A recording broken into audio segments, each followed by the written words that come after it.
आता गरोदर महिलांसाठी IF गोळ्या म्हणजे आयर्न गोळ्या आहेत या।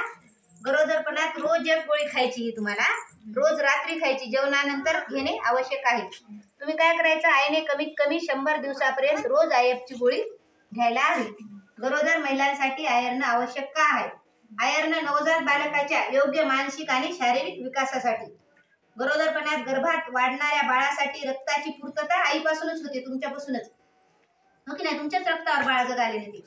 एक आई अनॅमिक आई आपल्या गर्भात वाढणाऱ्या बाळाला पुरेशा प्रमाणात रक्त पोहोचू शकत नाही। तुमच्या शरीरात रक्त नसेल तर बाळाला कसं पुरल?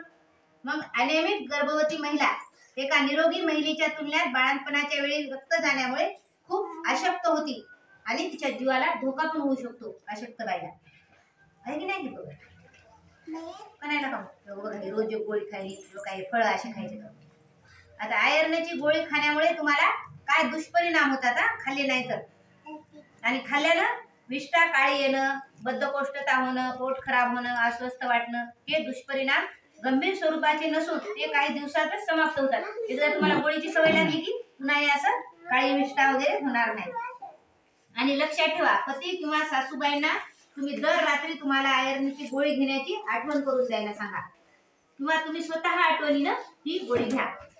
ANM दीदी किंवा आमच्याकडूनही तुम्हाला आयर्नच्या गोळ्या आम्ही देतो। आयर्नची गोळी घेण्याच्या 1 तास आधी तुम्ही काय करायचे, चहा कॉफी काहीच घ्यायचं नाही।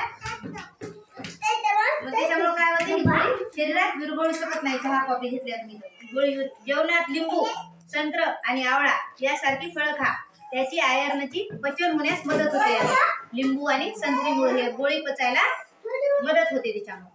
बघा ही सासूबाई कसं खाऊ घालायला, तुमच्या सासूबाईला सांगा हिरव्या आणि पिवळ्या नारंगी रंगाची फळं खायची तुम्हाला जेवणामध्ये। बघा वरण भात भाजी पोळी, हे बघा हे घटवरण आहे, भाजी आहे, आणि कच्चं टमाटर काकडी काय पण ते वापरा।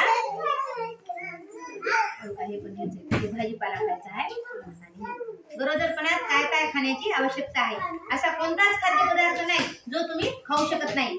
आपलं खाण्याचं प्रमाण वाढवा। जर तुम्ही एकाच वेळी संपूर्ण जेवण जेवू शकत नसाल तर दिवसातून बऱ्याच वेळा थोडं थोडं खा। तुम्हाला जर एकदाच खावं वाटेल जास्त, दोघीला तुमच्या चेहऱ्यावर वाटायला रक्त कमी जर घरातील फळं भाज्या दूध वगैरे संपून जात असेल तर घरातल्या माणसांना ते बाजारातून आधीच आणून ठेवायला सांगायचं। आणि जन्मानंतर 1 तासाच्या आत बाळाला स्तनपान करायचं।